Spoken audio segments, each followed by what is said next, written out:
క్రైస్తవ్యం అంటే ఒకటి గుర్తుపెట్టుకోండి, అందరూ మన సోదరి మనులు. మనమందరం ఒకే తండ్రి నుంచి వచ్చాం, మనమందరం ఒకే దేవుడి నుంచి వచ్చాం. ఆ ఒక్కని నుండి వచ్చాము కాబట్టి మనమందరం కూడా ఎవరు చెప్పండి? అన్నదమ్ములము, అన్న చెల్లెలము. మనమందరం ఒకే తండ్రి పిల్లలం కాబట్టి ఒకరు పరలోకానికి ఒకరు పాతాళానికి వెళ్ళిపోతే ఎలా చెప్పండి?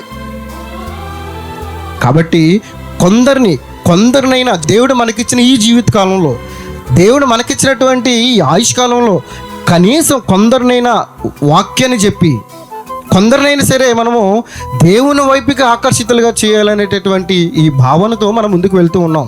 సత్యం తెలుసుకోవాలి. దేవుడు మనకిచ్చిన ఆయుష్కాలంలో, దేవుడు మనకిచ్చిన ఈ జీవితకాలంలో కష్టమైన, నష్టమైన, బాధలైన, కన్నీళ్ళైనా ఏదైనా సరే, నేనున్న నా గ్రామాన్ని, నా చుట్టుపక్కల ఉన్న నా గ్రామాన్ని సత్యాన్ని చెప్పి, సత్య మాటలను చెప్పి, నిజమైన మాటలను చెప్పి కొందరినైనా రక్షించాలనేటటువంటి భావనతో ఈ సభలు పెట్టేది.